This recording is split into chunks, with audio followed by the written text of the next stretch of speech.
Hello बच्चों, let us understand the solution for this question. The question says that determine the energy released during the fusion of hydrogen having atomic number 1, atomic mass 1 to form helium having atomic number 2, atomic mass 4 nucleus if total mass of product is 4.001506 U, mass of proton is 1.0078 U and mass of neutrino is 1.0087 U.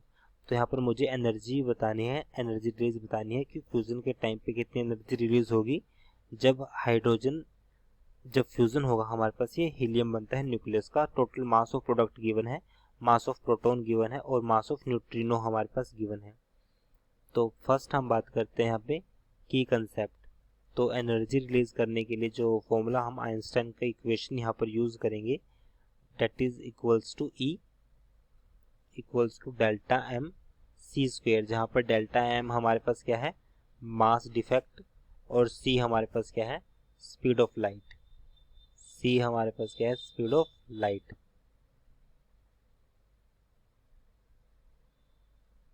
अब हम इसके solution पर आते हैं। So question में given है fusion.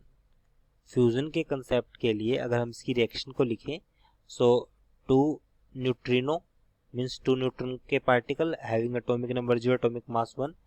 सो जैसे ही fall करते हैं हाइड्रोजन के न्यूक्लियाई पर 2 हाइड्रोजन न्यूक्लियाई 1 तो रिएक्शन में हमारे पास हीलियम प्रोड्यूस होगा।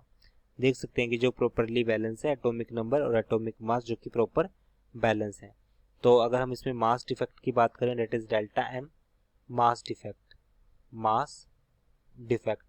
तो इसको निकालने के लिए अब हमारे पास 2 टाइम ऑफ m, न्यूट्रॉन के मास की बात करते हैं, न्यूट्रॉन का total mass plus 2 time of mass hydrogen की बात करें क्योंकि वो भी 2 टाइम थे, माइनस जो प्रोडक्ट होगा मास ऑफ हीलियम। मतलब ये हमारे पास क्या है, रिएक्टेंट के मास में से हमने प्रोडक्ट के मास को माइनस किया है। तो यहाँ से वैल्यू हमारे पास जो बनेगी 2, न्यूट्रॉन का मास हमें गिवन है 1.00878 प्लस 2 मल्टीप्लाई विद 1.0078 माइनस ये वैल्यू हमारे पास आएगी 4.001506।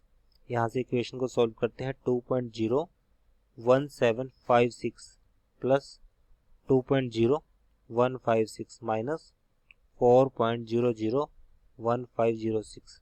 इक्वेशन को सॉल्व किया सो वैल्यू आएगी 0.0316 U। ये हमारे पास आएगा delta M that is mass defect.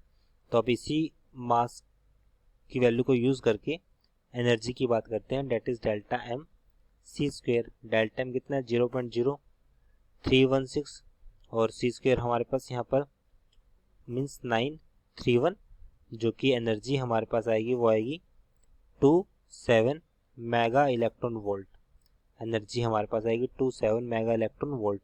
So it is our answer. I hope you understood this explanation. Thank you.